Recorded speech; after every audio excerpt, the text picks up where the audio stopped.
sociology students, we're back for Symbolic Interactionism Part 2. Now, last time we talked about Weber. Now, the thing about Weber, though, is Weber never said, like, hey guys, let's do Symbolic Interactionism. Weber, he was just an independent thinker. Like, he just did his own thing. And then later, other people started doing their own things. And then somebody came along and was like, well, let's just call this symbolic interactionism. But there was never like a dude who said like, hey guys, let's do symbolic interactionism. Like, it didn't work that way. It was more just like all these people doing this thing that was a little bit different from Durkheim and the functionalists or Marx and the conflict theorists. And so they said like, oh, it all kind of looks like this similar way of seeing the world, and we'll call that symbolic interactionism. So I thought maybe like a fun way to explain this theory would be to give you another example, right? So we talked about Weber. Now let's talk about my buddy Goffman. Goffman has this theory called the dramaturgical approach. That sounds fancy, but really all it means is that Goffman thought it would be helpful to see human behavior as if it was on a stage. So he would ask himself, like, who's the presenter? What are you trying to present?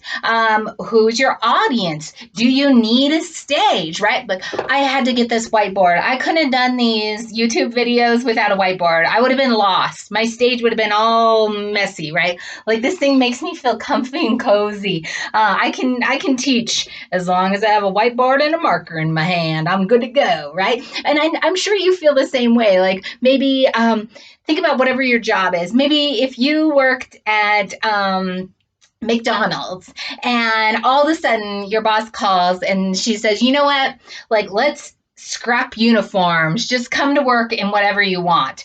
Like, it might be exciting at first. You're like, all right, I can be comfy at work. But then you get there and it would just be so weird to see everybody in their plain clothes, right? So it's decided that setting really helps ground us in whatever we're doing, right? I play a lot of volleyball.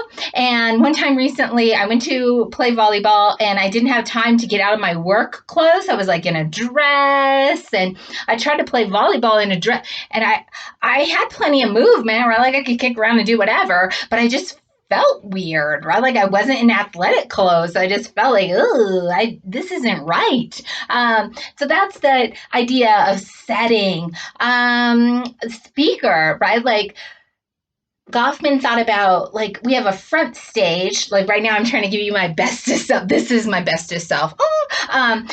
But we also have sort of a backstage, right? Like our like lazy, watching Maury, eating Cheetos sort of self, right? And we can bounce between those selves, right? Like, have you ever been like in a lazy weekend mode, right? Like, you haven't cleaned the house in like days, like, you smell whatever's going on, and then like somebody calls and say like, hey, you want to hang out, I'll come pick you up, and you're like, ooh, shit, and you like go and like clean your house, brush your teeth, whatever you got to do to get that front stage ready really quick, right? So we can kind of switch between these different ways of behaving.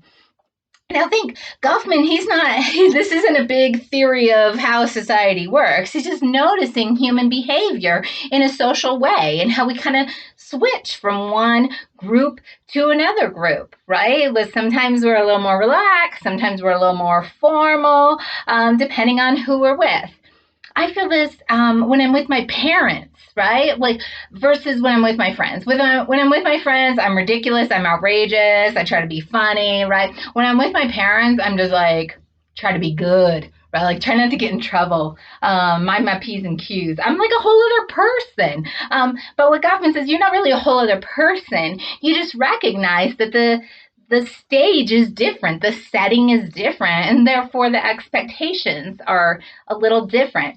And actually, Goffman's kind of interesting if you think about like how many different stages you're comfortable in, right? Like, and how you can just move through those stages. Like, maybe you have breakfast with your parents, so you're being very proper and, you know, pinky up and all that. And then right after that, you go meet your best, like, crazy friend, and you're like, go real fast and listen to loud music, and you're all crazy. And then maybe you go home, and then you're a parent, so you like got to be like do the dishes and shit like that. Like how we just like move through all these different stages and cells in the matter of a day. Okay, so that's Goffman, another symbolic interactionism. I'll see you guys for a discussion in class. And hey, this is it. We're finishing up theory.